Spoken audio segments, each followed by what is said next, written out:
அனைவருக்கும் வணக்கம். நண்பர்களே, இப்போ என்ன ஆயிடுச்சுன்னா தாவேக்காலிருந்து நிர்வாகிகள்லாம் விலகிக்கிட்டு இருக்காங்க. அப்படியே நாம் தமிழர் கட்சியில் நடக்கிற மாதிரியே இருக்குது பாருங்களேன். நாம் தமிழர் பார்ட் 2ன்னு சொன்னால் அப்படி பொங்குனானுங்க, ட்ரிகர் ஆனானுங்க. ஆனால் நாம் தமிழர் கட்சியில் என்னெல்லாம் நடந்துச்சோ அது அப்படியே தாவேக்காலே நடக்குது பாருங்களேன். தாவேக்கால ஒரே தொல்லை அப்படின்னு சொல்லி கட்சியை விட்டு விலகியிருக்காங்க.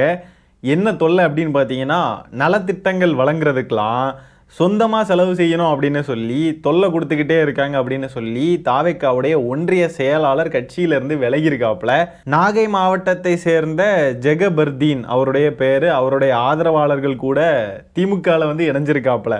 அது மட்டும் இல்லாமல் சிறுபான்மை சமுதாய நிர்வாகிகளுக்கு கட்சியில் மதிப்பில்லை எனவும் குற்றச்சாட்டு. அப்படியே பாஜகவுடைய லைட் வெர்ஷன் மாதிரியே இருக்குல்ல. தாவேக்காவுடைய பாஜக விசுவாசம் கொஞ்சம் கொஞ்சமாக வெளியே தெரிய வந்துகிட்டு இருக்கிறதுனால கொஞ்சமாக வெளியே வந்துக்கிட்டு இருக்காங்க. ஏன்னா நேத்திக்கு கேட்டார் இல்லையா, நீட்டு தான் உலகமா அப்படின்னு சொல்லி ஒரே ஒரு கேள்வி. நேத்திக்கு அத்தனை பேர் அதை பற்றி தான் பேசிக்கிட்டு இருந்தோம். ஸோ இதுவும் சேர்ந்து இந்த விலகின நிர்வாகிகளுக்கு உரைச்சிருக்கும். கொஞ்சமாவது அறிவு இருக்கிற அணில்களாக இருப்பாங்களா இருக்கும். இனிமேல் இவங்கெல்லாம் எக்ஸ் அணில், இவங்கெல்லாம் அணில்கள் கிடையாது, முன்னாள் அணில்கள். போகிற போக்க பார்த்தா எலெக்ஷன் வரைக்கும் கட்சி தாங்குமா என்னன்னு தெரியலையே. பாஜக மேலே இருக்கக்கூடிய விசுவாசம் அப்படியே மெதுவாக வெளியே வந்துக்கிட்டே இருக்குமே. நாளுக்கு நாள் ஒவ்வொருத்தரும் விலகிக்கிட்டே இருப்பாங்க. இனிமே தேர்தல் வரைக்கும் இது மாதிரி தொடர்ந்து செய்திகள் வரும். நீங்கள் வேணா பாருங்களேன். பாஜகவுடைய தலையீடு விஜய் அவர்களுடைய வாழ்க்கையில் அதற்கு முன்னாடியும் அதற்கு பின்னாடியும் என்னெல்லாம் பேசியிருக்காரு அப்படின்றத பார்ப்போம் வாங்க. நீட்டு மட்டும் தான் உலகமா? பர்டிகுலராக ஒரே ஒரு படிப்பில் மட்டும் நம்ம அச்சீவ் பண்ணியே ஆகணும் அப்படின்னு நினைக்கிறது ஒன்றும் சாதனை கிடையாது. நம்மளால எதை ஈஸியா ஜெயிக்க முடியுமோ அதை ஜெயிக்கிறது வெற்றி இல்லை நண்பா. உங்களுடைய குறிக்கோள், உங்களுடைய லட்சியம் எல்லாம் பெருசா யோசிங்க, பெருசா கனவு காணுங்க, பெருசா திங்க் பண்ணுங்க. அதையெல்லாம் யாரும் தவறுன்னு சொல்லவே முடியாது. ஆசைகள் இருக்கும், கனவுகள், இதுல என்ன தவறுகள்? இதுல எதுல உண்மை? ரெண்டும் உண்மைதானே. என்னடா சொல்ற? அவர்கிட்ட வாங்கின காசுக்கு ஏணி சின்னத்துல ஒரு குத்து, உங்ககிட்ட வாங்கின காசுக்கு தென்னை மரம் சின்னத்துல ஒரு குத்து, ஆக மொத்தம் ரெண்டு குத்துனே. விஜய் அவர்களுடைய சொந்த கருத்துக்களாக என்னால் இதை பார்க்க முடியல.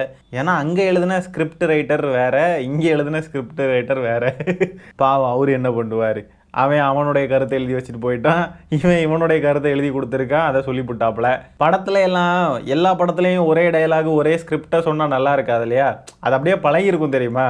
அதனால ஒவ்வொரு படத்துக்கும் ஒவ்வொரு ஸ்கிரிப்ட் எழுதுகிற மாதிரி அரசியல்ன்ற இந்த படத்தில் இதுக்கு வேறு ஸ்கிரிப்ட் பேசணும் இல்லையா? அதனால அந்த ஸ்கிரிப்டை பேசுகிறாப்புல. அது சினிமா ஆடியோ லான்ச் ஃபங்க்ஷனில் அது வேறு ஸ்கிரிப்ட். ஃப்ரெண்ட்ஸ், அடுத்ததான் நீங்கள் பார்க்க போகிற காணொலி நேற்றுக்கு நடந்தது தான். இந்த கல்வி விருது விழாவில் சிரிச்சிடாதீங்க. நான்லாம் விழுந்து சிரிச்சுக்கிட்டு இருந்தேன் இதை பார்க்குறப்போ. பாருங்க சார், எங்களோட சேப்பாக்க தொகுதிக்கு நீங்கள் நிற்கணும்னு கனிவன்புடன் கேட்டுக்கொள்கிறேன் சார். சேப்பாக்கம் தொகுதியில் நிற்கணுமா? ஏன் நிற்கணும்? எதுக்கு அங்கே நிற்கணும்? வேறு வேலை இல்லையா? ஆமாம், வேறு வேலை இல்லை தான். இருந்தாலும் எதுக்கு நிற்கணும்? நாங்கள் உங்களை ரொம்ப எதிர்பார்க்குறோம் சார். எங்களோட சேப்பாக்க தொகுதிக்கு நீங்கள் கண்டிப்பாக அங்கே போட்டியணும் நாங்கள் மனசார எல்லாரும் வேண்டிக்கிறோம் சார். அப்படியே விஜய் அவர்களுக்கு மூஞ்சில் ஏதோ பேரஞ்ச மாதிரி இருக்கு பாருங்க. என்னடா இப்படி கோத்து விடுறானே இந்த பயவுல. எங்களுக்கு நீங்கள் அங்கே வந்தீங்கன்னா எங்களுக்கு ரொம்ப ஒரு உறுதுணையாக இருக்கும் சார். பார்த்தீங்களா, அங்கே பார்த்து சொல்லுங்க அப்படின்றாரு.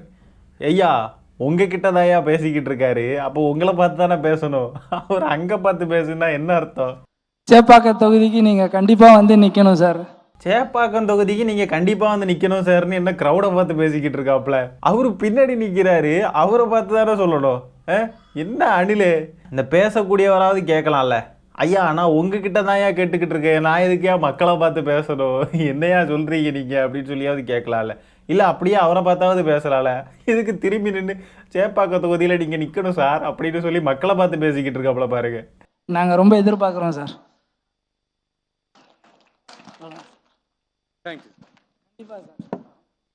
மைக்கை வச்சுட்டு போயா, சும்மா மாட்டி விடுறதுலேயே குறியா இருக்கானுங்க இந்த அடில் பயலுங்க. நம்மளை காலி பண்ணுறதுக்கு வேற யாருமே தேவையில்லை, இவனுங்களே போதும் அப்படின்னு சொல்லி உள்ளே ஓடிக்கிட்டு இருக்கும் போல. அது எப்படி சார்? சேப்பாக்கம் தொகுதி இஷ்டத்துக்கு பேசக்கூடாது. உதயநிதி ஸ்டாலின் அவர்கள் விசஸ் விஜய் அவர்கள் என்று அரசியல் களத்தை மாற்றுறதுக்கு ட்ரை பண்ணுறாங்களாமா. யாரு கூட கம்பேர் பண்ணுறீங்க? சேப்பாக்கம் தொகுதியில் எப்படி விஜய் அவர்கள் ஜெயிப்பார்னு நீங்கள் நினைக்கிறீங்க? வீட்டுக்குள்ளேயே இருக்கக்கூடிய பனையூர் பண்ணையார் எங்கே? அதுவும் பனையூர் எங்கே இருக்குது? உதயநிதி ஸ்டாலின் அவர்கள் சேப்பாக்கம் தொகுதியில் எவ்வளோ களப்பணிகள் செஞ்சுருக்காரு. மக்களாக அவர் எவ்வளோ தூரம் இணைஞ்சு அவர் பயணிச்சுக்கிட்டு இருக்காரு. ஆனால் பார்த்தீங்களா யார் கூட வந்து கம்பேர் பண்ணி ஜெயிச்சிருவாராம்மா. டெபாசிட் கூட கிடைக்காது சேப்பாக்கத்தில் நின்னா. நடக்காது கண்ணு, நடக்காது. எனக்கு இவனுங்களெல்லாம் பார்த்தா சிரிப்பாக வருதுங்க. அடிப்படையான எந்த அறிவுமே இல்லாமல் இஷ்டத்துக்கு அடிச்சு விட்றானுங்க பாருங்களேன். எதை பற்றியும் யோசிக்காம, இல்லை தெரிஞ்சு பேசுகிறானுங்களா தெரியாமல் பேசுகிறானுங்களா ஒன்றும் தெரியல. இஷ்டத்துக்கு நம்ம தான் ஜெயிச்சிருவோம் அப்படின்ற ஒரு கண்ணை மூடிட்டு ஒரு நம்பிக்கை, ஏதோ ஒரு குருட்டுத்தனமான ஒரு இது, அவ்வளோதான் அவனுங்களுக்குள்ளேயே. சரி, சேப்பாக்கத்தை விடுங்க, சென்னையில் எங்கே வேணாலும் நிற்க சொல்லுங்கள் விஜய் அவர்களை, நிற்கிறாரான்னு பார்ப்போம். அணில்களே, முடிஞ்சா உங்கள் அண்ணனை சேப்பாக்கம் தொகுதியில் நிற்க வச்சிருங்கடா, பார்ப்போம். வாய்ப்பு இல்லை ராஜா, வாய்ப்பே இல்லை. நிற்கவும் மாட்டார், ஜெயிக்கவும் மாட்டார். எந்த தொகுதியில் நின்னாலுமே ஜெயிக்க முடியாது. அதுவும் சேப்பாக்கத்துலலாம் நின்னா முழுக்க அசிங்கம் தான். ஒஸ்ட்லேயும் ஒஸ்ட்டாக இருக்கும். டெபாசிட் கூட வாங்க முடியாது. ரொம்ப கேவலமாக போயிடும். பார்த்து சூதனமாக முடிவு பண்ணிக்கோங்க, எங்களுக்கு என்ன. இன்னொரு ஒரு விஷயம் நோட் பண்ணீங்களா, இந்த கல்வி விருது விழாவில் கையில் எல்லாருக்குமே 5000 ரூபா கொடுத்தாப்புல இல்லையா விஜய் அவர்கள். அந்த 5000 ரூபா கொடுத்துட்டு ஓட்டுக்கு காசு கொடுக்குறவங்களுக்குலாம் ஓட்டு போடாதீங்க அப்படின்ற மாதிரி அதே மேடையில் தான் பேசுகிறாப்புல. இவர் கொடுத்தா 5000 ரூபா எதுக்காக? அப்போ 5000 ரூபா ஊக்கத்துக்காக கொடுத்தாராம், அப்படியே ஊக்குவிக்கிறதுக்காக. அணில்களே, உண்மையே சொல்லுங்க, உண்மையாகவே ஊக்குவிக்கிறதுக்காகவா? அப்படி ஊக்குவிக்கிறதுக்காக அப்படின்னா 3 வருஷத்துக்கு முன்னாடி எங்கே போனார்? 3 வருஷத்துக்கு முன்னாடி ஏன் ஊக்குவிக்கலை? இது ஊக்குவிக்கிற மாதிரி ஒரு நாடகத்தை கிரியேட் பண்ணி இதுக்குள்ள அரசியல் ஆதாயம் தேடுறாராமா. தமிழ்நாட்டு மக்களுக்கு இதெல்லாம் தெரியாது பாருங்க, இதெல்லாம் புரிஞ்சுக்க முடியாத அளவுக்கு முட்டாளு. இவர் இன்டைரக்டா வாக்குக்கு காசு கொடுக்கறது மட்டும் அப்படியே சரியாயிருச்சு பாருங்களேன். எப்படி ட்ரிக்ஸாக வேலை பார்க்குறானுங்க பாருங்க. நீட்டை ஒழிக்கிறதுக்கு தாவேகா கிட்ட ஒரு அருமையான ஐடியா இருக்குங்க. என்ன ஐடியான்னு தெரியும்ல, நீட்டு யாருமே எழுதலைன்னா நீட்டு ஒழிஞ்சிரும். இதுதான் தாவேகாவுடைய ஐடியா. பாஜகவுக்கு ரொம்ப பிடிச்ச ஐடியாங்க இது. சே, பாஜகவுக்கே தோணாத ஐடியா பார்த்தீங்களா?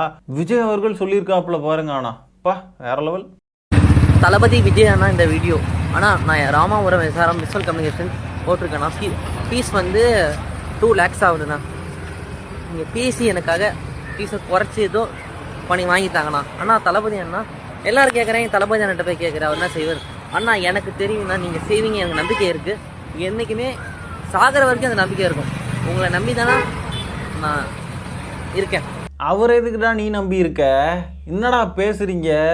ஆண்டே உங்கள் அண்ணன் நொட்டுவார். இவர் படிக்கிறதுக்கு உங்கள் அண்ணன் கொடுப்பாரா? அதெல்லாம் நடக்காது. என்ன நினச்சிக்கிட்டு இருக்கானுங்க பாருங்களேன் இந்த அணில்கள்.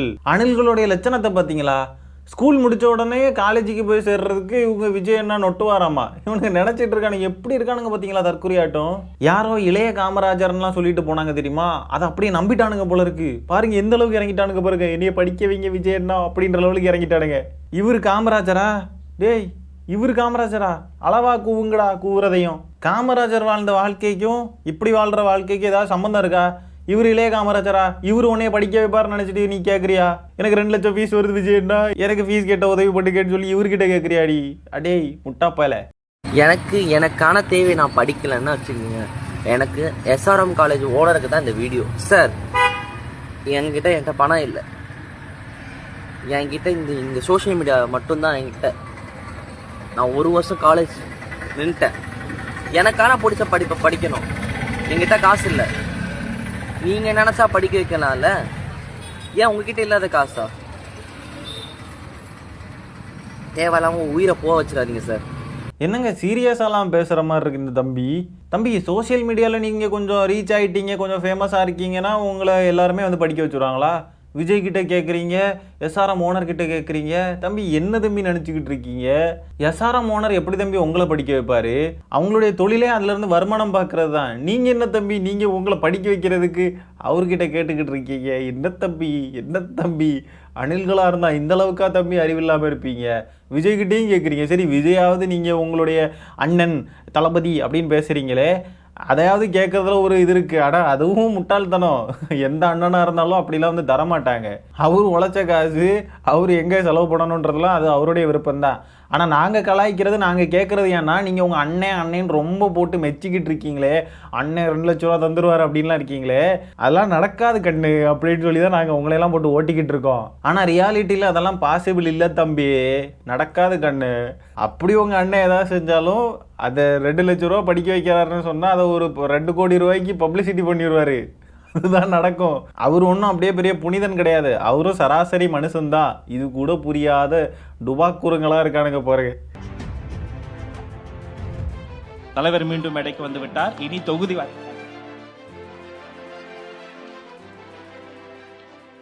ஐயா கொஞ்சமாவது 2026 சிஎம்னு சொல்றாங்க இல்லையா, அதுக்கு தகுந்த மாதிரி கொஞ்சமாவது நடந்துக்கோங்க.